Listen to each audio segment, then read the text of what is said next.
இயேசுவின் நாமத்தினாலே இந்த மாலை நேரத்திலே உங்களை அன்போடு கூட வாழ்த்துகிறேன்.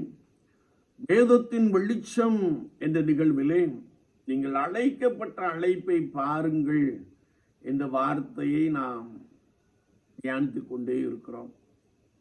இந்த நாளிலும் நாம் 2 சாமுவேலின் புஸ்தகம் 23ஆம் அதிகாரம் 15ஆம் வார்த்தையை நாம் வாசிக்கின்ற பொழுது, என் தாகத்திற்கு கொஞ்சம் தண்ணீர் கொண்டு வருகிறவன் யார் என்று தாவீது அரசன் கேட்டான். நாம் ஆண்டவருடைய தாகத்தை தீர்க்கும்படியாய் அழைப்பை பெற்றிருக்கிறோம் என்று கர்த்தருடைய வசனத்திலே நாம் மிக தெளிவாக வாசிக்க முடியும்.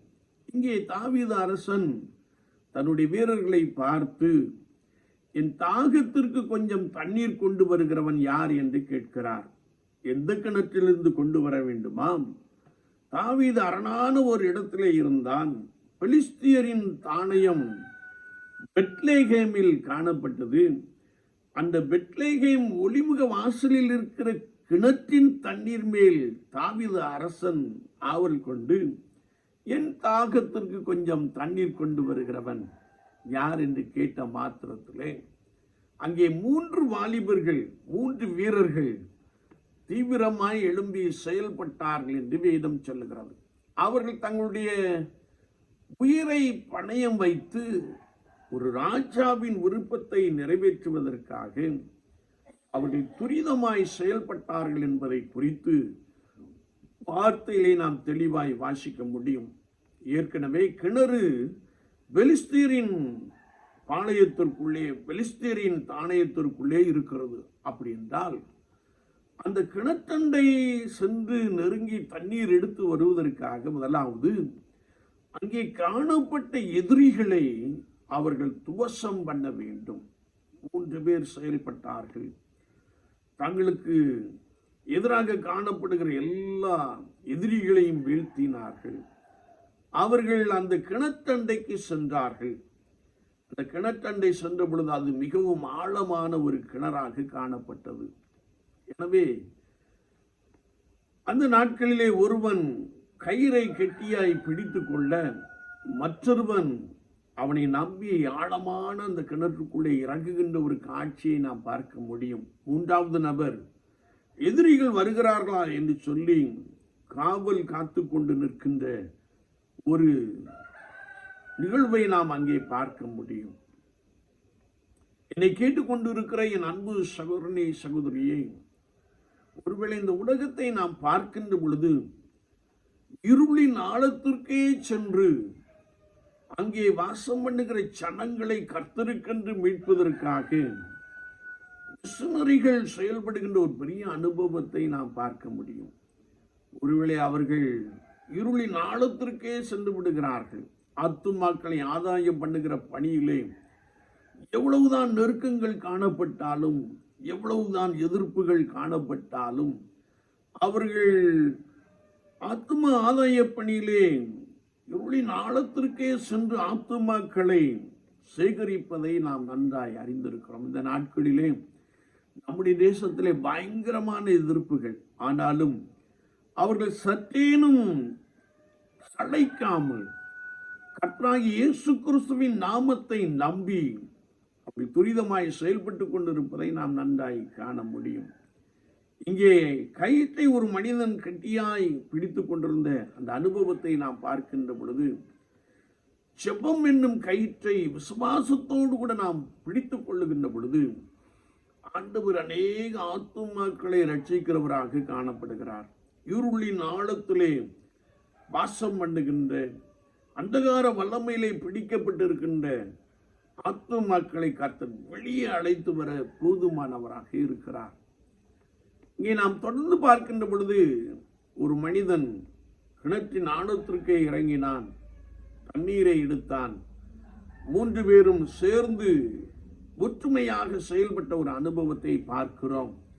ராஜா விரும்பின தண்ணீரை அவர்கள் கொண்டு வந்தார்கள். பரிசுத்த யோவான் எழுதின சுவிசேஷத்திலே நாம் வாசிக்கின்ற பொழுது, தாகமாயிருக்கிறேன் என்று சொன்னார். இயேசு சிலுவையிலே தொங்கிக் கொண்டிருந்த பொழுது தாகமாயிருக்கிறேன் என்று சொன்னார். சர்வ பூமியும் சர்வ உலகத்தையும் சிருஷித்தவர், வனாந்தரத்திலே தண்ணீர் தடாகத்தை உண்டு பண்ணினவர், கண்மலையிலிருந்து தண்ணீரை புறப்பட்டு வர பண்ணினவர், தாகமாயிருக்கிறேன் என்று சொன்னார். எவ்விதமான தாகம்? ஒருவேளை அழிந்து கொண்டிருக்கிற ஆத்துமாக்கள் மீதான தாகத்தை இயேசு கிறிஸ்து சிலுவையிலே தொங்கிக் கொண்டிருந்த பொழுது வெளிப்படுத்தின ஒரு அனுபவத்தை நாம் தெளிவாய் அறிந்து கொள்ள முடியும்.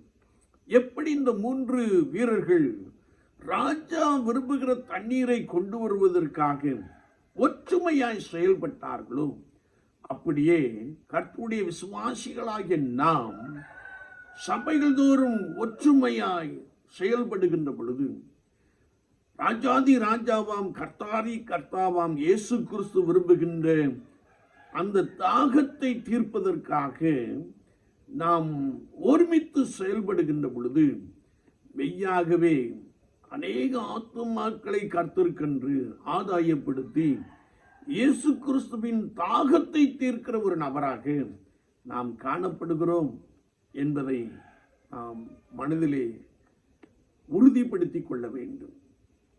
விசுவாச வாழ்க்கையிலே இயேசு கிறிஸ்துவின் தாகத்தை தீர்ப்பதற்காக அவரை நன்றாய் அறிந்திருக்கிற நாம், அவரால் ரட்சிப்பை பெற்றிருக்கிற நாம், அவரால் அபிஷேகிக்கப்பட்டிருக்கிற நாம் எவ்விதமாய் செயல்பட்டு கொண்டிருக்கிறோம்? இயேசு கிறிஸ்துவின் தாகத்தை தீர்ப்பதற்காக நாம் ஒருமித்து ஜெபம் என்னும் கயிற்றை கெட்டியாய் பிடித்துக் கொண்டு விசுவாசத்தினாலே இருளின் ஆழத்திற்கே சென்று ஒருவேளை ஆண்டவருடைய ராஜ்யத்திற்கு ஆத்துமாக்களை ஆதாயப்படுத்துகிற மிஷனரி இயக்கங்களுக்காக, மிஷனரி குடும்பங்களுக்காக நாம் ஊக்கமாய் ஜெபிக்கிற ஒரு நபராக காணப்படுகிறோமா? சற்று நம்மை நாமே ஆராய்ந்து பார்ப்போம். உலகம் ஒரு சதம் அல்ல. உலக வாழ்க்கைக்கு பின்பதாக ஒரு நித்தியமான ஒரு வாழ்க்கை உண்டு, ஒரு அழியாத ஒரு வாழ்க்கை உண்டு. அந்த அழியாத தேவனுடைய ராஜ்யத்திற்கென்று ஆத்துமாக்களை சேகரிக்கிற பணியிலே நாம், திருச்சபையாகிய நாம் எவ்வண்ணமாய் செயல்பட்டு கொண்டிருக்கிறோம் என்பதை சற்று நாம் ஆராய்ந்து பார்க்க வேண்டும். இந்த 3 வீரர்களும் தங்களுடைய உயிரை பணயம் வைத்து, தங்களுடைய உயிரை துச்சமாய் எண்ணி எதிரிகளின் தானியத்திற்குள்ளே போய் ராஜா விரும்பின தண்ணீரை கொண்டு வந்தார்கள். என்னை கேட்டுக்கொண்டிருக்கிற என் அன்பு சகோதரனே, சகோதரியே, நம்முடைய தேசத்தின் ராஜ்யம் அல்லது நம்மை ஆடுகிறவர்கள் ஒருவேளை நமக்கு சாதகமாய் இல்லை. மாறாக நான் அப்படிப்பட்ட சூழ்நிலையிலே கர்த்தருடைய சமூகத்திலே காத்திருந்து ஒற்றுமையாய் செயல்படுகின்ற பொழுது மெய்யாகவே இயேசு கிறிஸ்து சிலுவையிலே தொங்கிக் கொண்டிருந்த பொழுது தாகமாயிருக்கிறேன் என்ற வார்த்தைக்கு நான் பதில் கொடுக்கிற ஒரு நபராக, ஒருவேளை ஆண்டவருடைய தாகத்தை தீர்க்கிற ஒரு நபராக நாம் காணப்படுகிறோமா?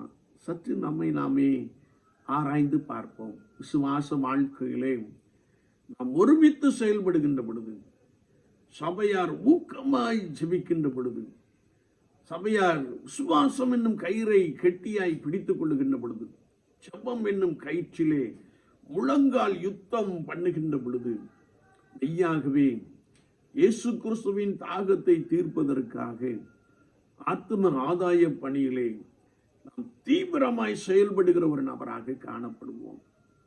இருளின் ஆழத்திற்கே சென்று ஆத்துமாக்களை இயேசு கிறிஸ்துவுக்காக பாவ கட்டிலே கிடக்கிற ஜனங்களை, பாவ இருளிலே கிடக்கிற ஜனங்களை இயேசு கிறிஸ்துவின் ராஜ்யத்திற்கென்று ஆதாயப்படுத்துகிற அந்த அனுபவத்திலே நாம் மிஷனரிகளோடு கூட இணைந்து ஜெபிக்கின்ற பொழுது கர்த்தர் பெரிய காரியங்களை செய்ய போதுமானவராக இருக்கிறார்.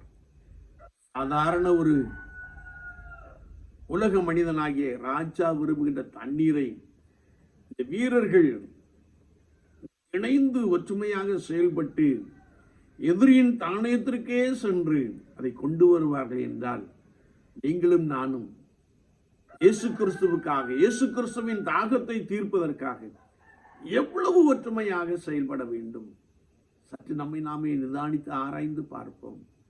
தாகமாயிருக்கிறேன் என்று சொன்னவருடைய தாகத்தை தீர்க்கும்படியாகவே ஆண்டவர் நம்மை தெரிந்து கொண்டிருக்கிறார். ஆண்டவர் நம்மை ரட்சித்திருக்கிறார். ஆண்டவர் நம்மை அபிஷேகித்திருக்கிறார். அந்த அனுபவத்திலே நான் இயேசுவுக்காக, இயேசுவின் தாகத்தை தீர்ப்பதற்காக எவ்வளமாய் செயல்பட்டு கொண்டிருக்கிறேன். சற்று நம்மை நாமே நிதானித்து ஆராய்ந்து பார்ப்போம். நம்மை கர்த்தருடைய சமூகத்திலே தாழ்த்தி கொள்வோம். ஆண்டவரே, நாங்கள் அழைக்கப்பட்ட அழைப்பிலே உறுதியாய் காணப்பட எங்களுக்கு உதவி செய்யும் ஆண்டவரே என்று சொல்லி கர்த்தருடைய சமூகத்திலே அர்ப்பணித்துக் கொள்ளுவோம். மெய்யாகவே பரலோகம் சந்தோஷப்படும். மனம் திரும்புகிற ஒரே பாவியின் நிமித்தம் பரலோகத்தில் மிகுந்த சந்தோஷம் உண்டாயிருக்கும் என்ற அனுபவம் நிறைவாய் காணப்படும். அப்படிப்பட்ட ஒரு பெரிய கிருபையை ஆண்டவர் நமக்குள்ளே நிறைவாய் கொடுப்பாராக. ஆமீன், ஆமீன்.